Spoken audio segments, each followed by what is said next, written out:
নমস্কার বন্ধুরা, welcome to my channel Rana Dutta daily life ব্লগে আপনাদের স্বাগত। আজ অন্নপূর্ণা পুজো। আমার এক স্টুডেন্টের বাড়িতে অন্নপূর্ণা পুজো হয়েছে। হাতিপাড়ায় পঞ্চাননতলা মন্দির আছে, সে মন্দিরের কাছে ওদের বাড়িতে অন্নপূর্ণা বাড়ির সামনে পুজো হয়েছে। ওখানে আমরা সব স্টুডেন্টদের বলেছিলাম, আমরা তাই অন্নপূর্ণা পুজোতে গেছিলাম। আমাদের খুব মজা আনন্দ হয়েছে, সকলে আনন্দ করেছে। এবার প্রসাদ বিতরণ করছে আমারই স্টুডেন্টের এক মা সবাইকে প্রসাদ দিচ্ছে।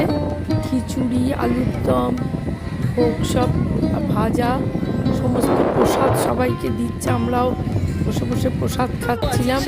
এরপর ওদের বাড়িতে যেতে হবে, পাশেই ওদের বাড়ি। এটাও আমার একটা স্টুডেন্ট। ওই যে প্রসাদ বিতরণ করছে তার সামনে দাঁড়িয়ে, এরা সবাই আমার স্টুডেন্ট।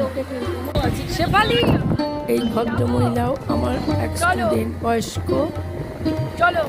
উনি আমাদের যেতে বলেছিলেন অন্নপূর্ণা পুজো, ওদের বাড়িতেও যেতে বলেছে। পাশেই ওদের বাড়ি, সামনের মাঠেতে ওদের মহিলা সমিতি, ওদের একটা মেয়েদের একটা ক্লাবের মতন আছে।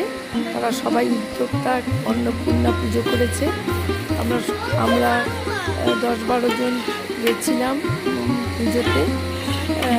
তারপরে ওদের বাড়িতে আসি, ওরা বাড়িতে নিয়ে আসে। খাওয়ার আয়োজনও করেছিল ওরা, সব লুচি, ছোলার ডাল, আলুর দম, রসগোল্লা সবাইকে খাইয়েছে। সবাই খেয়েছে, আমরাও খেয়েছি। অন্নপূর্ণা পুজোয় আমাদের অন্নপূর্ণা পুজো সকলেরই খুব আনন্দেই কেটেছে। মায়ের আশীর্বাদে আমরা সবাই আনন্দ করেছি গিয়ে। ওরাও আমাদের পেয়ে খুব খুশি, ওদের বাড়ির লোকেরা সবাই খুব আনন্দিত। যাদের বাড়িতে গেছি তাদের বাড়িরই 3-4 জনই আমার কাছে ব্যায়াম করে। ওর দিদা করে, দাদু করে, নাতনি করে, সবাই আমার কাছে ব্যায়াম করে। তাই আমাদের স্টুডেন্টদের সবাইকে নিয়ে যেতে বলেছিল। আমরাও গেছিলাম। আমরা কিছুক্ষণ থাকলাম। রানী সবার পরে গেছে। আমার একটা স্টুডেন্ট ওর মেয়েকে নিয়ে, ওদের সবার দেরি হয়ে গেছে, তাই তাড়াতাড়ি তাড়াহুড়ো করছে আমাদের সঙ্গেই ফিরে আসবে বলে।